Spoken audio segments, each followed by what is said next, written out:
Alright everyone, welcome back today to another video on Swift. Today we're going to be taking a look at MVC or Model View Controller architecture. Specifically today we're going to be talking about the view and controller aspect. We're going to be talking about how to connect it all with view files, controller files, and delegate files. How to implement your protocols and how to define your methods, and then how to connect your delegate to your view and to your controller so that you've created a pathway for the view to talk to the controller and vice versa. If you're like most people when you start out learning Swift and iOS development, you've been defining all of this inside of one file, your controller file, your view controller file. You'll define your methods, you'll implement your methods, you'll build your view, you'll connect your button clicks to your functions right there inside one file, and this works.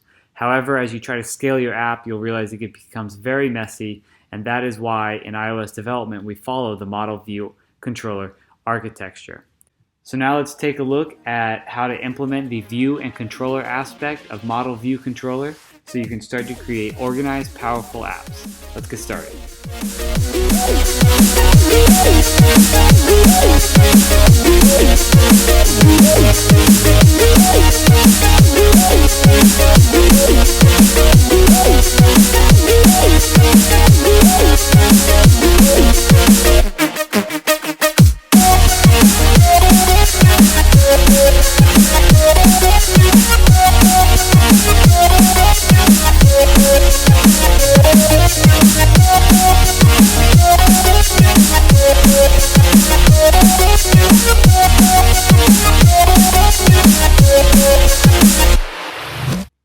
Okay, so you've likely heard of Model View Controller before. Today we're going to be taking a look at View and Controller, and we're not going to be taking a look at the model so much. That can be covered in another video. We need to look at how the view and the controller are connected, so let's take a look at that. So we have our view and controller objects here, but they can't directly talk to each other. Now let's clear up what the view and what the controller is specifically. The view itself is what the user sees. This is where the buttons are, where the screen objects are, all those things. The controller is what the application does, okay? So the user does not ever see anything that the application does directly. It sees what happens to the view as a result. So something happens in the view, the user clicks on a button. The view then needs to somehow communicate to the controller that something happened. The controller will run the appropriate function, and then that function changes what the view looks like perhaps, or does something in the background perhaps. But these two things need to talk to each other. However, they can't do it directly. They need to do it through a way that's standardized, and both the view and controller can stay synced up to without either one of them handling it on their own. And how we do that is through another object called the delegate. Okay, so the delegate, its main job is to define a bunch of methods, variables, and things like that that the controller and the view both know about. The view does this by setting a delegate on itself, a delegate variable of type whatever delegate. If this was a user delegate, then it would be of type user delegate, and it would be optional because it has to be set by the controller. And the controller does this by saying the view.delegate equals self. And this syntax right here is very important, because a lot of people starting out, and I do this too, what you'll do is you'll define your view inside of your controller. But you should not do that. What you should do is define your view in one file, your controller in another file, and they both connect to another file called the delegate. Okay, so then when the controller needs to show a view, it creates a view based on the view class file, and then it sets that view's delegate to itself, so that anything that happens to the view is communicated to that controller that got set as the delegate. Okay, so that, when you do that, creates that path, that connection between the view and the controller. Now the next thing that happens, the controller, in order to say that it is the delegate of the view, needs to implement all those methods that the delegate defined. That way when the view tries to call one of those, it'll work. And the view at the same time maybe creates some sort of interactable element or whatever, a button or something. So now two things are going to happen. We're going to have a user interaction of some sort, and what needs to happen as a result of that, the controller needs to call the correct method. So how does this happen? Well, when the user interaction pops up, say the user presses on a button, Well, it's then going to follow that path we created to get over to the controller, and then the controller decides what function to call correctly. So that's how that all works. And another way you may see this explained by other instructors and stuff like that is a lot of times they'll say, okay, what the controller does when it says view.delegate equals self, what that's doing is setting up a listening station on the controller. Then when something happens in the view, what that's doing is emitting a signal that the listening station then picks up, and that's how it gets connected. That's another way that people explain it. So if you see that illustration, this is how it's happening in the background. This is how the path gets created to the right controller and all that kind of thing. So now let's go ahead and take a look at this practically by doing it in code, and you can follow along with me. And also we're going to follow along with another illustration as we go through to kind of walk through it together. So let's go ahead and do that. All right, so the first thing we need to do is mess with the app delegate and set up a window and the right view controller and all that stuff. So let's go ahead and do that. I am going to go over here and we're creating a new project, okay? So just single view app, same thing. I'm just gonna call this model view controller test, call it whatever you like. And we're going to save it. I'm just gonna save this on my desktop. And there we go. So now that it's created, I am going to, first of all, do this. I'm gonna delete main right here. Otherwise, the app is going to try to use that storyboard as the first thing that it loads up. However, we don't want to do that. We want to programmatically tell it which view controller to load up when the app loads up. So also now we're going to delete that main.storyboard. We're not going to use a storyboard at all. That's one of the first things I always do when I'm getting started with this. I'm also going to delete this view controller because we're going to create our own in just a second. So now that we're at the app delegate, remember this, the app delegate sets the window. So we need to do that. It's got a window variable created right here. And so we're just going to set it, and we're going to say window equals UI window, and we're going to pass in a frame here, and that frame is going to be UI screen, so just the actual screen object, the main screen, which is the one you're looking at, and then the bounds of that. So we're just passing in a rectangle object that is the size of the actual screen. Makes sense. So then there's another special function you have to run, and that is window.make key and visible. This is just something you have to run every time you create that window and you want to set it up. So you just do that. Now we want to set this to a view controller. However, I just deleted the default one that came with it. So let's go ahead and create our own. So I'm going to create a new file. It's going to be a Swift file, and I'm going to call it user view controller. Now it is a view controller, so a lot of people keep view controller in there. I get rid of view because every time that you are trying to control something, it's always the view. So I think it's redundant to say that, so I'm not going to do that. So I'm going to go ahead and create that. Now that that's created, I'm going to bring in UIKit. And now that I have UIKit, I'm going to create a class. I'm going to call it user controller. It's going to be a subclass of UI view controller. And there we go. That's all I'm going to do for right now. So I'm going to go back to app delegate. And so now I'm going to say to app delegate, okay, your window.root view controller, we need to tell it what's the root view controller that I should load up first. We want to tell it it's going to be an instance of user controller. And there we go. So that should all work. And now just to show that this is working, I'm just going to override a function here called viewDidLoad. And so we need to call the super on that as well. ViewDidLoad. Then after that, we can say view.backgroundColor equals .red. So you may remember how earlier I said that a lot of people start now, they build their view inside of ViewController, and you can do that, and you're able to do that because you already have a view object with this ViewController. So right now I'm just setting its background color to red. However, later we're going to get rid of this and create our entire view in another file and then just set the view to that. Okay, but for now we just want to show that we're loading this up correctly. So I'm going to go ahead and run this file, and you'll see that in just a second.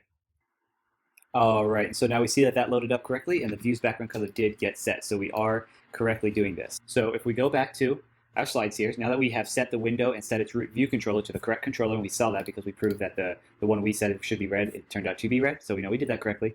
Now let's move on and start talking about what we need to do. We have our controller object, so the next thing we need to do is create that view object. So let's go ahead and do that real quick. So we create that new file. It's going to be a Swift file. We're going to call it user view. And here we just import UIKit and create a class called user view. It's going to subclass UI view. And now we need to override the initializer, call the super.init, pass in the frame that we get. And here in just a second, we'll get an error. There it is. I always just wait for that error to crop up so I can hit fix, and it does it for me. So as soon as this is initialized, what we want to do is we want to say self, because remember, we're in the view already. This is the view, so we don't need to say view. We just say self.backgroundColor equals .green. So we should see, when we load this up, we should see that it's green now instead of red. However, right now it's not going to be until we connect these. Because remember in our slide, we said that we want to create the view and then set its delegate and then set the controller's view to that created view. Well, here what we're going to do is we're going to create that view first. So we're going to say let user view equal an instance of user view. There we go. So then we can say self.view equals user view. So now we're setting the view to the view that we just created. And in here later, we want to say set the views delegate to self. Okay, we're not going to do that quite yet because we don't have a delegate yet, but we are going to set the controller's view to that created view. So now that we've done that, let's go back over to the view. And the next thing that we need to do maybe is create some sort of view stuff, but the main thing we want, so we can see an example here in a second, is a button. So we're going to do that. So here we are going to, I'm just going to put a comment here that says lots of other view stuff. And then down here, we want to add our button. So let's go ahead and create that button first. And we're going to say let name button is what I'm going to call it. It's going to be of type UI button. And we're going to set that equal to this here. We're going to say let button equal an instance of UI button. And we want to call it with type UI button dot button type dot, I think just like a normal system. One will be fine. We're going to say button dot, we're going to make it look a little nice here. We're going to say button dot background color is just going to be dot white. We're going to say button dot clips to bounds equals true. That way we can say button dot layer dot corner radius equals say 10, just to make it look a little nice. And we'll say button dot set title, and we're going to set the title to print your name, because that's what it's going to do, print your name, and that's for the normal state. Now, one more thing we have to do is say button dot translates auto resizing mask into constraints. That's just a long thing, but basically it means if we set it to false, that means we can manually anchor it to the screen how we want to, and then we just need to return that button. If we build, we'll see that error goes away. So now down here, we're going to add that button. We're going to say self dot add subview, so we're adding a subview to the view itself, and we're going to add the name button. So now we need to anchor it. We're going to say name button dot, let's set the height and width real fast. I'm going to say the height anchor, and we're going to constrain that equal to a constant here. I'm going to say it's going to be 70. I will copy this and put it down below as well, and change that to the width anchor, and let's set it equal to 150. Now let's center it on our screen. So we're going to say name button dot center x anchor. We're going to constrain that equal to the view itself center anchor, center x anchor, that is.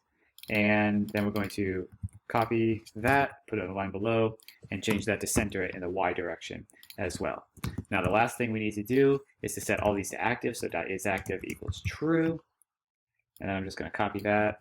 And typically I would create some sort of helper function to do all this for me, but we're just going to script it out right here real quick. And now let's go ahead and run that. And you'll see right there we have the button, print your name, and we hit it. And right now, nothing happens.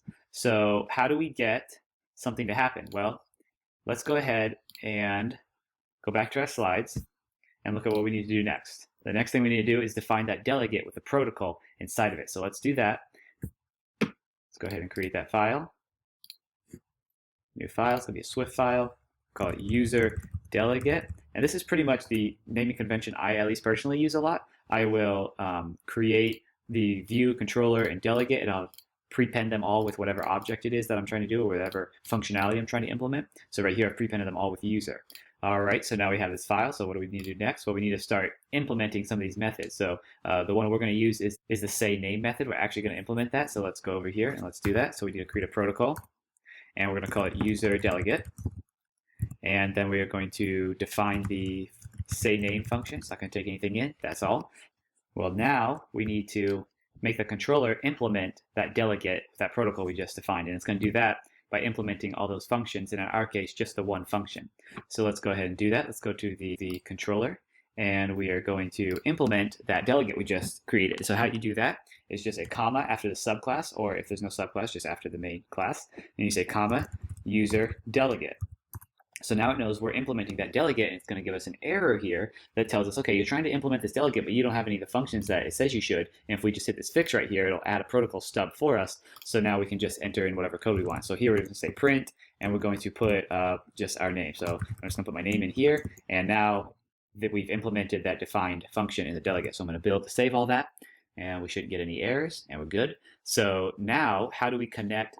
Now that we've connected the controller in the delegate, how do we connect the view in the delegate? Well, now we just create that delegate variable on the view. So let's go ahead and do that. And we're just going to go to the user view, and we're going to create a variable here, call it delegate. It's going to be of type user delegate, and it's going to be optional because it's not going to exist until the controller creates it. So now we have successfully connected the view in the delegate, and we've implemented the delegate in the controller. So how do we connect the controller to that same delegate that the view is connected to? Well, when we set our view right here, there's this comment right here, set view to delegate self. So how we do that is we just say user view, and remember it has a delegate option now, a delegate variable. We're going to say .delegate equals self. So now the view's delegate is set equal to the controller right here. So now if we go back to our slide, you'll see that we have done these three things. We've created the view by saying the user view equals an instance of user view. We have set itself as the delegate by saying the user's delegate equals self. And then we have also made the created view the current view by saying its view equals that created view right there. So we've done that. So now what happens when the button is pressed and a user interaction pops up? Well, right now nothing happens. So what we want to do is we want to make something happen, and we do that with this button right here. So we say button.add target, and the target is just going to be the button itself. The action is going to be a selector. And if you've never seen this before, this is how you connect a button's click to an actual function that gets run. So, and we're just going to call this selector function print name was clicked. Okay, and so this is just going to be the case for when the user does a touch up inside, which is just really the main kind of click that you'll ever get is a touch up inside click. So this is not created, and that's what it's telling us right here. It's saying we can't find that function, so we're going to define it right here. And the way you define a selector function is a little special.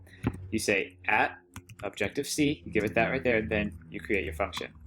So I'm going to create a private function here. I'm going to call it print name was clicked. And here, all I'm going to do is I'm going to say self.delegate.sayName.